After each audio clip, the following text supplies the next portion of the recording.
Welcome back, everyone. I am Piancey, and I am here, as usual, with my partner in crime, Bennett Tomlin. How are you, buddy? I'm doing well, Cass. How are you? I'm hanging in there.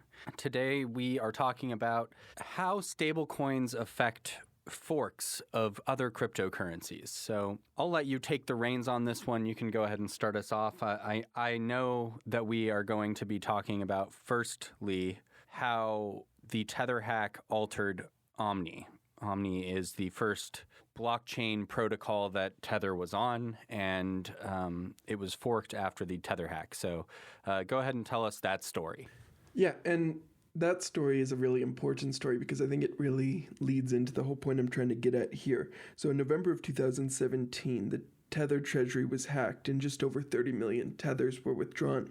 In response to this, Tether decided to issue a new version of the Omni client to the various exchanges and stuff that accepted Tether. When they started using this client, it effectively froze the Tethers that had been stolen from the wallet and made it so they could no longer be transferred or moved.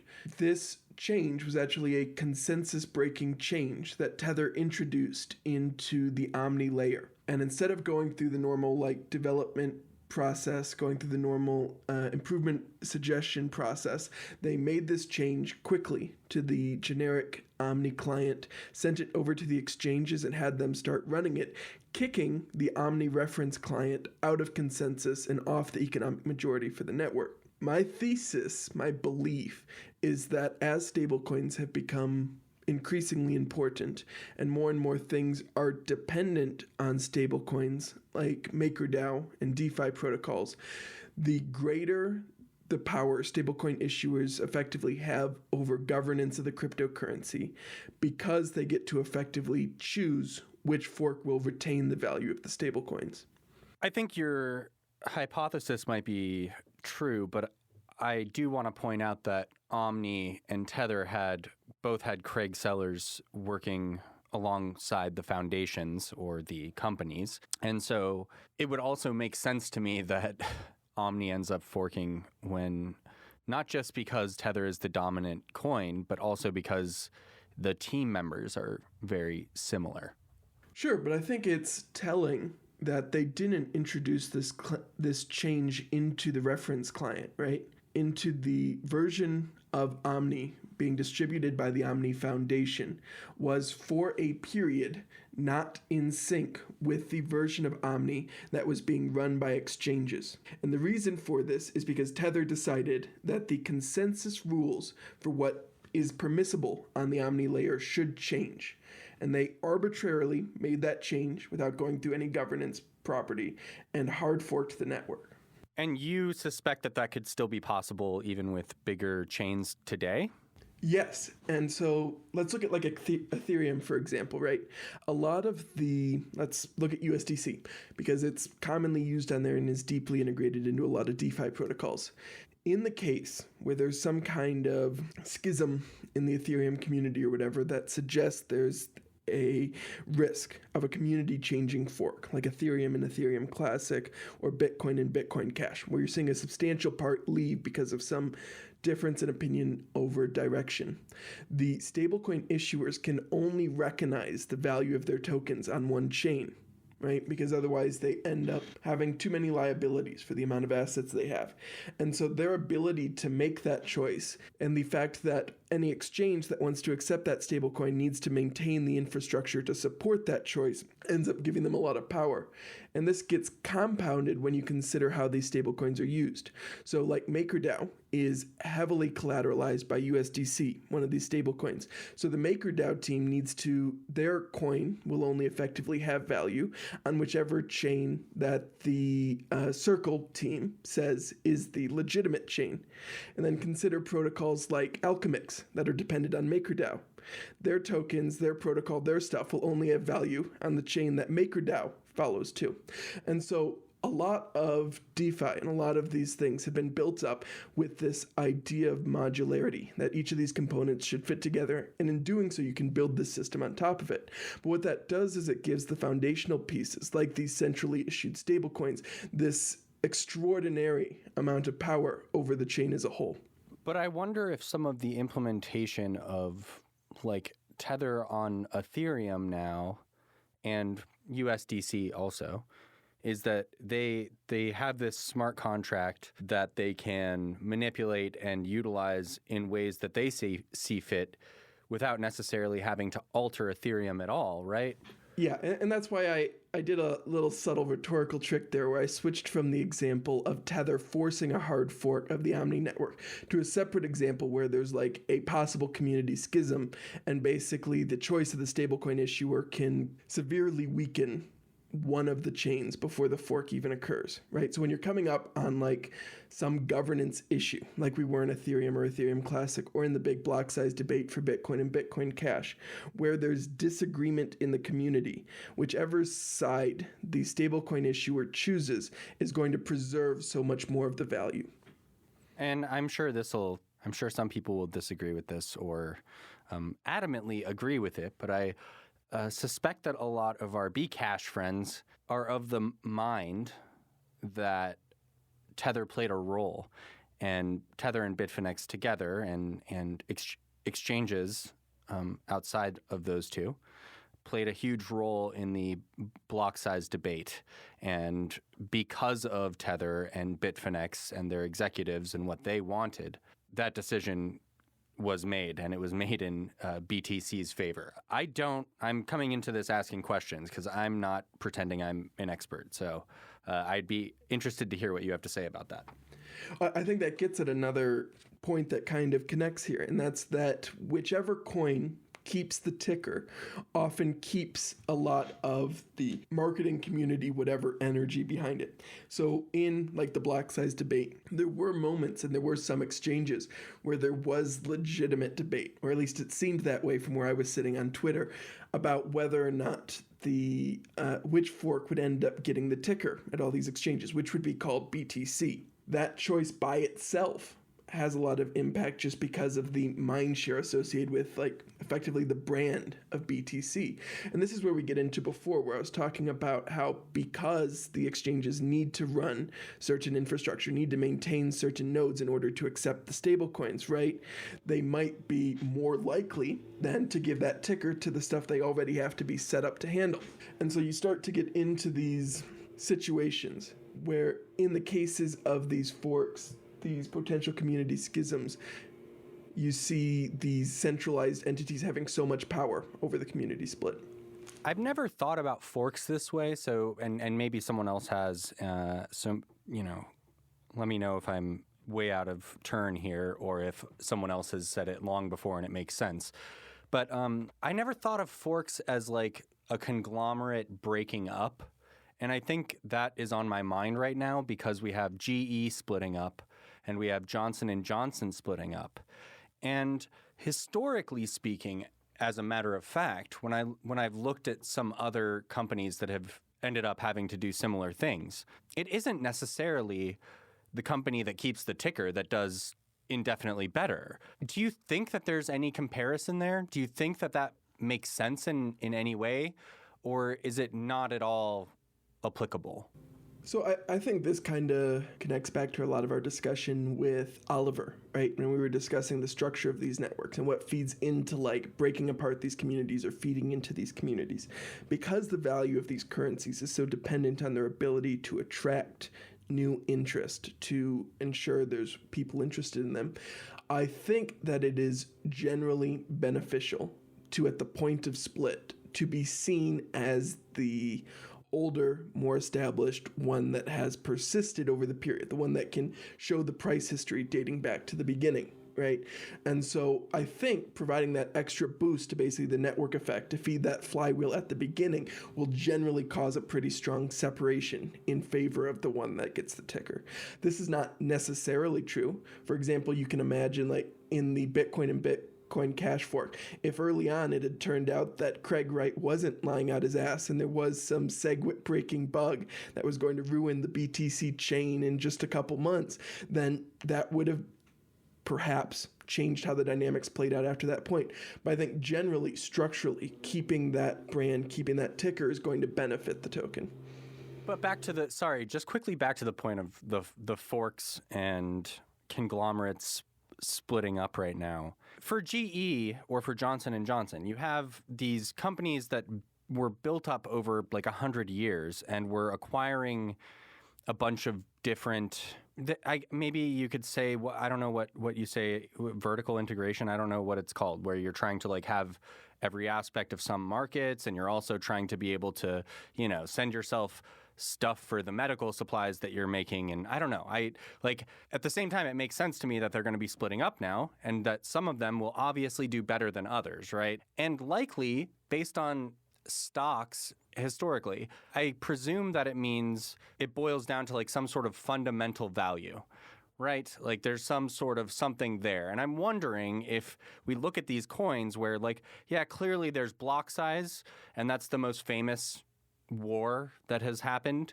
But I wonder if what we're going to see in the future and down the line is just splits based on this factor shouldn't play a role in this cryptocurrency. Let's take it out and put it onto its own separate chain. So there's a couple different things in that I think are interesting. One, I think part of the issue is the comparison to companies is somewhat imprecise, because like with a company, you've got these assets, you've got these liabilities, you've got this productive capacity that's spread out through all these different like sub-entities and stuff, and that's where the value is deriving from. And like you talked about the case of Johnson & Johnson, and part of the reason they're splitting up, right, is because they have this massive lawsuit liability because of all the cancer they caused. And so to help avoid that cancer liability is part of the reason they're splitting this up, to put that burden mostly on one company while they can put the productive assets in another. I think for a lot of these cryptocurrencies, there isn't the same kind of fundamental value that you alluded to as there are for these corporations. And the value is more often derived from the community interested in purchasing and using it and attracting developers and stuff who want to continue to improve and work on these things. And so I think because the value is coming from maintaining the community, feeding that network effect is going to have an outsized effect there compared to in stocks or in corporations. Right. And I guess that bleeds back into what your original point was, which is this indeed could be why stablecoins play such a role in how these forks work out. It could entirely depend on these stablecoins, because when it comes to fundamentals, probably one of the most important fundamentals of any of these cryptocurrencies is just liquidity. Exactly. And so because the decision was made, not even necessarily consciously, because people put these centralized issuers as such a foundational aspect of the economic value that's happening on these chains. In doing so, they made these companies with assets and liabilities and regulations and things they need to deal with, made them one of the primary drivers of the governance of what's supposed to be these censorship-resilient anti-state technologies, basically.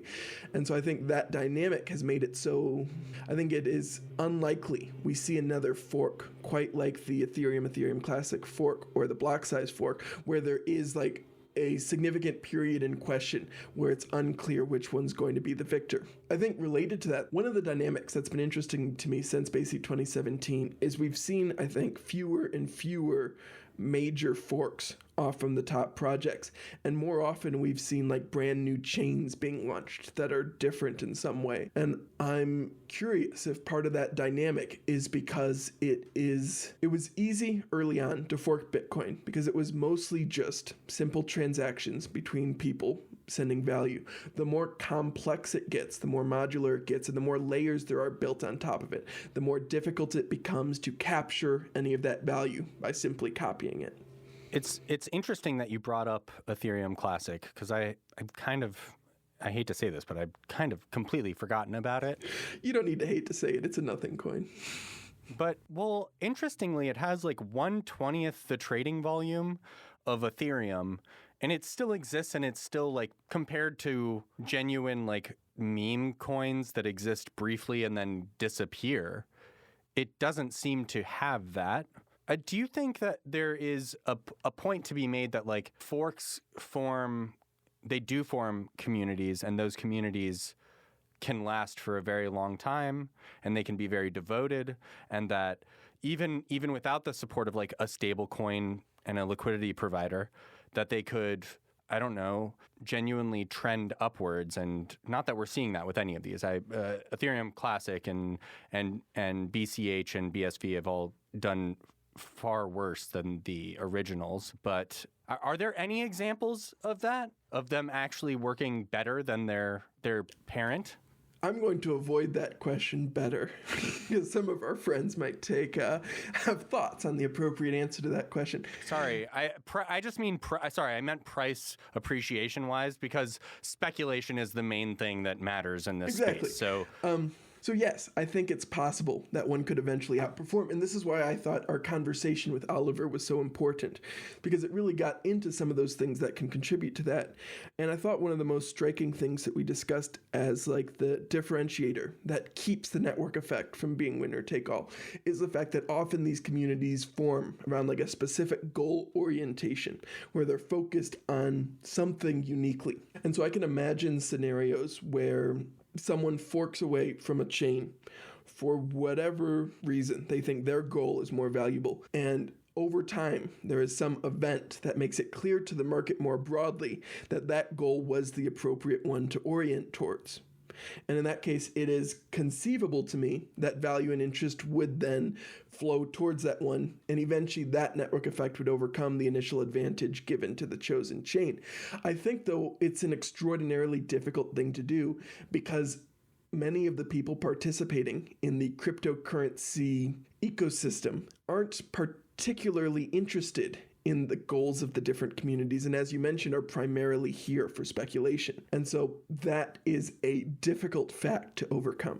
I also think a difficult fact to overcome is just simply that even when it comes to a good friend of mine pointed out that even when it comes to something as, quote, basic as like stocks, most people don't understand very much about stocks. And I don't mean this in like a negative connotation. I just mean that like the concept isn't super important to most people. And I think that's okay. Like it's finance, it's complex. And if you're going to be trading stocks on your own, it's going to require a lot of your time and attention. And like, I think it's okay that not everyone wants to devote themselves to that.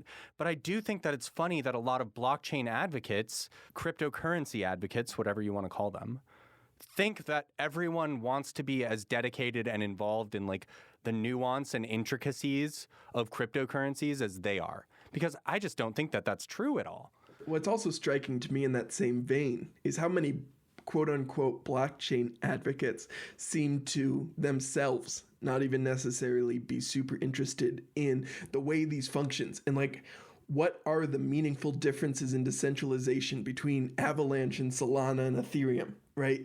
Like those aren't questions that necessarily a lot of the people who consider themselves deep into cryptocurrency even ask themselves because, as we've mentioned, I think repeatedly at this point, speculation and the desire to earn money is what's driving a lot of that interest.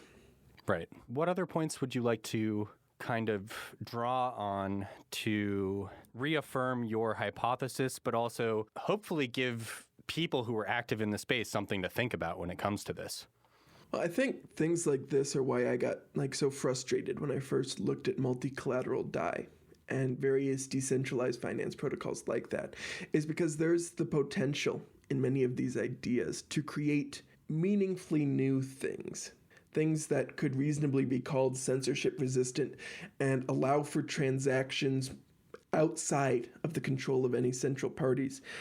But design decisions often focused on trying to accelerate the growth of these protocols have resulted in so many of them being deeply dependent on these companies that are antithetical to the entire ethos of the cryptocurrency space. The entire Ethereum smart contract ecosystem is really dependent on Circle and Coinbase, two extraordinarily centralized companies at the beck and call of the US government, and that is a state of affairs that many people seem unfortunately comfortable with.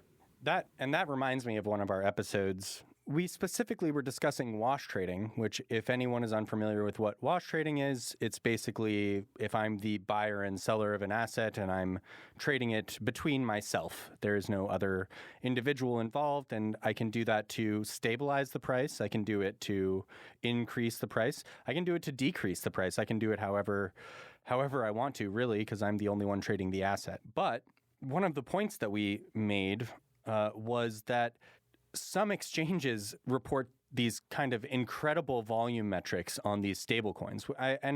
And to be fair, it's not only Tether. I assume now Circle does some pretty crazy volume as well. I haven't checked recently, but much usually less than Tether, because so USDC has been way more adopted in the smart contract ecosystems, but there's way fewer exchanges with it as like a base trading pair. You're absolutely right. So we talked about the velocity of money, and I don't remember why we were talking about the velocity of money, but the velocity of money, again, here you go, if you're unfamiliar with it, is the amount of times a single unit of the money is exchanged between hands in a certain amount of time. And Tether is exchanged way more than any other stablecoin. It has the highest velocity of money I think I've ever seen. And it used to be even higher. But regardless, that's because of wash trading. And this wash trading gets reported. And I just wonder, so why? Why is there wash trading? If some exchanges are taking that out and not counting it as actual trades, then why is it happening at all? Well, because other exchanges aren't taking it out and are counting it as actual trades. Yeah, but to that point, saying it clearly is actually an important part of the ecosystem. Just like stablecoins, as much as cryptocurrencies want to tell themselves that they're divorced from the US dollar and from fiat, it's funny how stablecoins end up being the arguably most important part of the ecosystem. Yeah, and this is just another striking example to me of the frame we've had to hammer in so many times, that stablecoins are way more important than their market cap may at first make you think. These are the foundation of liquidity across the ecosystem. These have an exorbitant amount of influence over the governance, not just of the base layers like Ethereum and Bitcoin, but of any protocol that uses these in any way. And the way people treat them as if they're some small feature of the cryptocurrency ecosystem does not align with the reality and the influence they have. Yeah, and I think that's a fair point to end on. I think I'll try throwing a poll out there this week and see how many people agree with you and your hypothesis. I don't even know when we're going to be recording our next episode. We're going to try to get one more episode out to you guys. Oof, man, it's going to get dicey here in the next couple weeks while we enter into the holiday spirit. We'll be recording a couple more episodes soon, and I'll make sure that we abide, all right?